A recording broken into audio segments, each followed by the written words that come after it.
বড়দের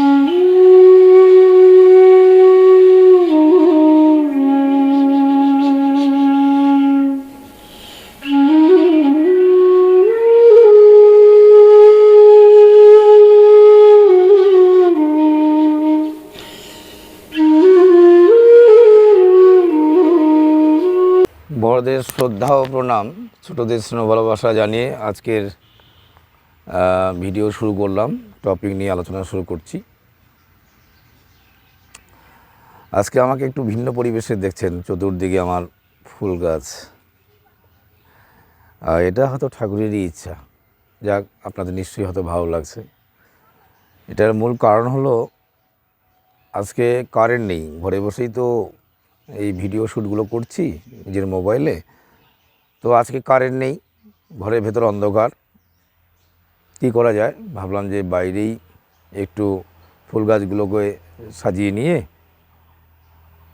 আজকে একটা ভিডিও করি।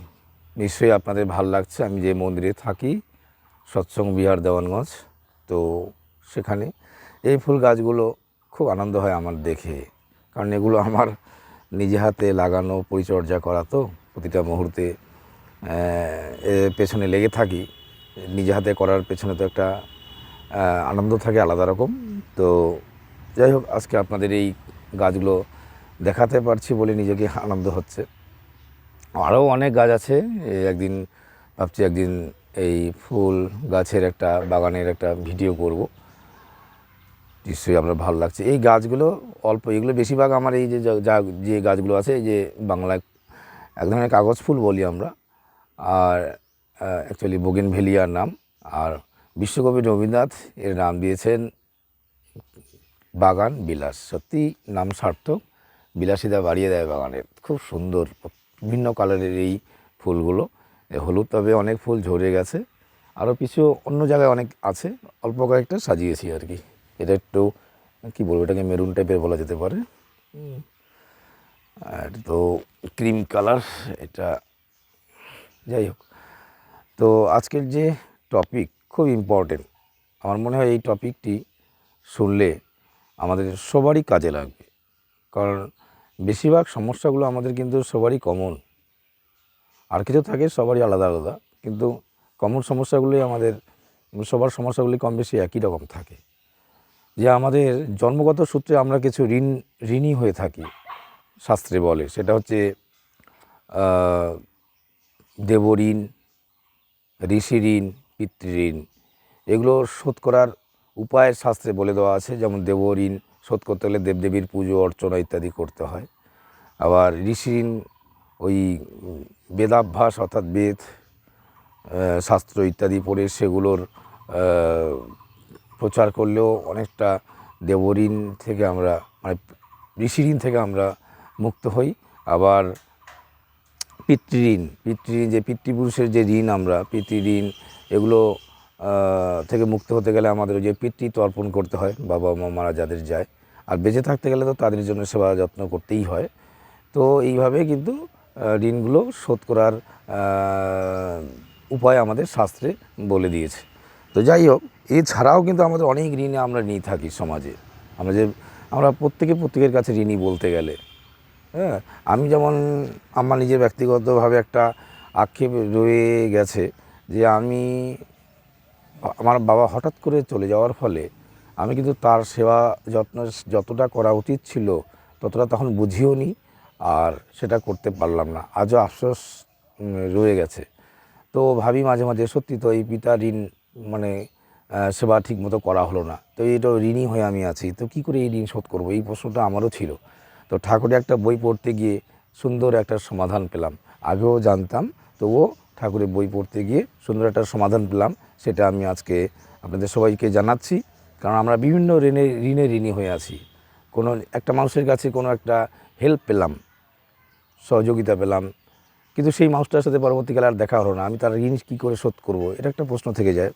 এরকম অনেকেরই থাকে যে যাদের কাছে আমরা বিভিন্নভাবে ঋণী, তাদের কিন্তু আমরা পরিশোধ করার, সেই ঋণ পরিশোধ করার কিন্তু আর আমরা সুযোগ হয় না অনেক সময়। কারণ কত লোকের ঋণ আমরা শোধ করব, তাই না?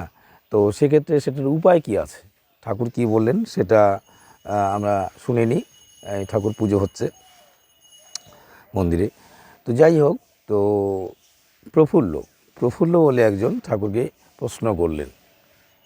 সে কাকার কাছে বড় হয়েছে, কিন্তু কাকার তেমনতর কাকার জন্য কিছু করতে পারেনি বলে তার একটা আফসোস। সেই ক্ষেত্রে ঠাকুরকে জিজ্ঞেস করেছিলেন।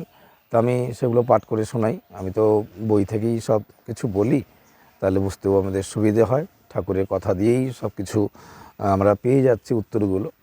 আলোচনা প্রসঙ্গ গ্রন্থের 4র্থ খণ্ডের 109 পাতায়, এটা ছিল 19 অক্টোবর 1942 সালে। প্রফুল্ল বললেন, মাঝে মাঝে একটা কথা চিন্তা করে আমার মনটা খুব খারাপ লাগে। শ্রী শ্রী ঠাকুর বললেন, কি কথা? প্রফুল্ল বললেন, জন্মের সঙ্গে সঙ্গে পিতৃহারা আমি। জন্মের সঙ্গে সঙ্গেই তার বাবা মারা গেছেন। কাকাই আমাকে মানুষ করেছেন, লেখাপড়া শিখিয়েছেন, কিন্তু তার জন্য কিছুই করতে পারলাম না। তার আর্থিক অসচ্ছলতা নেই, কিন্তু মনে শান্তি নেই। তার কাকার আর্থিক অভাব নেই, কিন্তু মনে আবার শান্তি নেই। মনে মনে প্রার্থনা করি, কাকা যদি আপনাকে পেতেন, মানে ঠাকুরকে পেতেন, তাহলে খুব ভালো হতো। কিন্তু তিনি কুলগুরুর কাছে দীক্ষা গ্রহণ করেছেন, অন্য কোথাও দীক্ষা নেবার আগ্রহ দেখি না, সেদিক দিয়েও কিছু করবার আশা দেখি না। তাই মনে হয় আমি কাকার কাছ থেকে শুধু নিলামই পেলামই, তার কোনো কাজে লাগতে পারলাম না। এই সমস্যাগুলো আমাদের অনেকেরই আছে, আমরা অনেক ঋণী। এবার ঠাকুর কি সমাধান দিলেন দেখুন।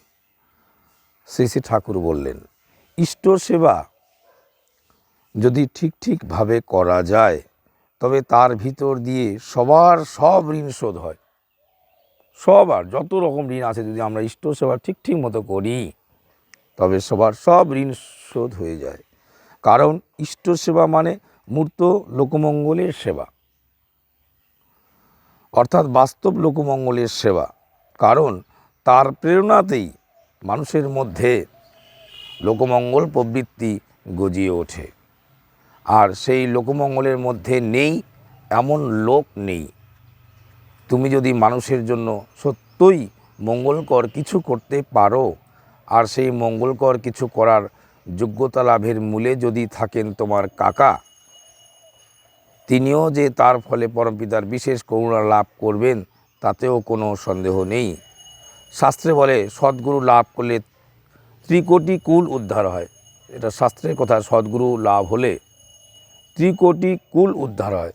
সদ্গুরু লাভ মানে শুধু দীক্ষা নেওয়া নয়, মানে সদ্গুরু লাভ মানে দীক্ষা নিলাম আমার হয়ে গেল, তাও কিন্তু নয়।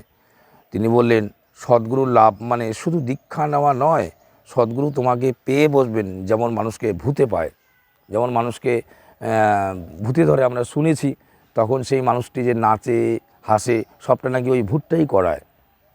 আবার ওঝা এসে কী সব প্রক্রিয়া করে, সেই ভাব বা ভূতটা কেটে যায়, তখন আবার সে নর্মাল হয়ে যায়। তাহলে এমনভাবে আমাদের দীক্ষা নিয়ে এমনভাবে ঠাকুরময় হয়ে থাকতে হবে, যাতে করে আমাদের ঠাকুর আমাকে পেয়ে বসেন ভূতে পাওয়ার মতো করে। আমার ঠাকুরময় হয়ে থাকার কথাই আলটিমেটলি তিনি বলেছেন। আর তোর কাকাকে এখানে দীক্ষা নেওয়ার জন্য ব্যস্ত হবি না। যে যা করছে তা যদি নিষ্ঠা সহকারে করে, তার ভিতর দিয়ে তার একটা বোধ হয়, আর সে বোধই তাকে তার করণীয় সম্বন্ধে বুঝিয়ে দেয়। আমরা আরেকটা জিনিস এখানে জানতে পারলাম, বিভিন্ন জায়গায় বিভিন্ন মানুষ দীক্ষিত হয়ে আছে। আমরা সবাই চেষ্টা করি যে পুরুষোত্তম শ্রী শ্রী ঠাকুরের দীক্ষিত করার চেষ্টা করি আমরা তাকে। কারণ যতদিন না সদ্গুরু দীক্ষা না হয়, ততদিন মানুষের দীক্ষা অপূর্ণ থাকে। তো অ্যাকচুয়ালি সদ্গুরুর দীক্ষাই দীক্ষা। তো কুলগুরু থাকা সত্ত্বেও তো সদ্গুরুর দীক্ষা গ্রহণ করতে হয়। তো সেই ক্ষেত্রে ঠাকুর বললেন যে যে যেটা করছে তাকে সেটা নিষ্ঠা সহকারে করার কথাই বলা ভালো। সেটা যদি ঠিক মতো করে, তার মধ্যে যে বোধ আসবে, তখন কিন্তু পরবর্তীকালে তার যা করণীয় সে কিন্তু করবে। কারণ এই যে প্রফুল্ল কুমার দাস, এই যে আলোচনা প্রসঙ্গে যে বইটি, এটার যিনি সংকলন করেন আর কি করেছিলেন, তিনি হচ্ছেন প্রফুল্ল কুমার দাস। অত্যন্ত শিক্ষিত মানুষ ছিলেন, MA তখনকার সময়ের, শুনেছি TPLM-এ। যাই হোক, তো তিনিও কিন্তু প্রথম জীবনে ভগবান শ্রীরামকৃষ্ণের দীক্ষিত ছিলেন। তার অনেক প্রশ্ন ছিল। পরবর্তীকালে ঠাকুরের কে বুঝতে তিনি পারেন যে ঠাকুরই স্বয়ং অবতার, স্বয়ং পুরুষোত্তম ভগবান। তখন ঠাকুরের দীক্ষা নিয়েছিল অনেক পরে সেটা। তো যাই হোক, তো যে যেটা করছে সেটা নিষ্ঠা সহকারে যদি করে, সে কিন্তু তার মধ্যেও ঠাকুরকে বুঝতে পারবে, সদগুরুকে অনুভব করতে পারবে, এটা ঠিক। তো যাই হোক, তো আজকের এই বিষয়ে আমরা কি জানলাম, যে আমাদের অনেক ঋণ থাকে, সেগুলো আমরা শোধ করতে পারি না। রাস্তায় ঘাটে চলতে ফিরতে কত লোকের কত উপকার আমরা গ্রহণ করি, তো সেক্ষেত্রে আমরা কি তাদের আর কখনো পাই না। বন্ধু বান্ধব ছোটোবেলায় মিশেছি, তাদের দ্বারা আমরা অনেক উপকৃত হয়েছিলাম, অনেক, সেক্ষেত্রেও আমরা ঋণী। তাহলে তাদের আমরা পাবো কি? আর পাই না জীবনে, কে কোথায় চলে যায়। তো সেই ক্ষেত্রে কিন্তু দেখা যায় যে আমরা অনেক ঋণী হয়ে থাকি। তাহলে সেটার থেকে মুক্ত হওয়ার উপায় হলো ইষ্ট সেবা করা, ইষ্টকে নিয়ে মেতে থাকা, ইষ্টের আদেশ নির্দেশ পরিপালন করার জন্য সর্বদা নিজেকে ব্যস্ত রাখা, ব্যাপৃত রাখা। তার ঠাকুর বলেছেন না একটা বাণীতে, যে উষায় নিশায় মন্ত্র সাধন, চলায় ফেরায় জপ, যথাসময় ইষ্ট নির্দেশ মূর্ত করাই তপ। ইষ্ট আমাকে যে নির্দেশ করছেন, যে আদেশ দিচ্ছেন, সেগুলোকে বাস্তবে মূর্ত করার মধ্য দিয়ে আমাদের সব ঋণ শোধ হয়ে যায়। সদ্গুরু লাভের, ঠাকুর বলেন না, সদ্গুরু লাভের ত্রিকোটিকুল উদ্ধার হয়, কম কথা। তো এটাই আমাদের জানা গেল, যে ঠাকুর সেবা করলে, ঠাকুরের কথাগুলো, প্রত্যেকটি কথা, প্রত্যেকটি বাণী যদি আমরা জীবনে চরিত্রগত করতে পারি, আচরণশীল যদি হই আমরা, তার কথাগুলোকে যদি সঠিকভাবে পরিপালন করতে পারি, সদগুরুকে নিয়ে চলে যদি গুরুর আদেশ নির্দেশ ঠিকটি মতো পরিপালন করতে পারি, সব ঋণ আমাদের পরিশোধ হয়ে যায়। এছাড়া কিন্তু অন্য কোনো উপায়, সঠিক উপায় নেই। তাহলে আমরা এটা জানার পরে আমরা কি করতে পারি, আমরা আরও বেশি বেশি করে ঠাকুরের কাজে নিজেকে যুক্ত করে, নিজেকে মগ্ন রেখে চলতে পারি, চলা উচিত। যাই হোক, নিশ্চয়ই কিছুটা হলেও উপকৃত হলেন বলে আমার বিশ্বাস। আমিও নিজের ঠাকুরের বইগুলো পড়ে খুবই উপকৃত হচ্ছি। হয়তো আমার পরিবেশনের মান ততটা উন্নত নয়, কিন্তু যে বিষয়গুলো আমি তুলে ধরি সেগুলো কিন্তু সরাসরি ঠাকুরের বই থেকে, কোনো আমার নিজস্ব তেমন কিছু না। হয়তো সেটা একটু এক্সপ্লেনেশন আমার মতো করে দিই, তো সেটা বই পাতা সবগুলো উল্লেখ করে দিই, যাতে করে এই বইগুলো আপনাদের কাছে যদি থাকলেও একটু দেখে নিতে পারবেন। শুধু আমি একটু আপনাদের মানে বইগুলো থেকে বিভিন্ন বিষয় খুঁজে বার করে আপনাদের কাছে তুলে ধরছি। আমার নিজস্ব কিছুই নেই তেমনতর। যাই হোক, তবুও যদি উপকৃত হন, তো আমার এই ভিডিও করার ধন্য হবে। প্রিয় পরমের আতুল চরণে আপনাদের সকলের মঙ্গল প্রার্থনা করছি। সবাই ভালো থাকবেন, সুখে থাকবেন, আনন্দে থাকবেন। জয় গুরু।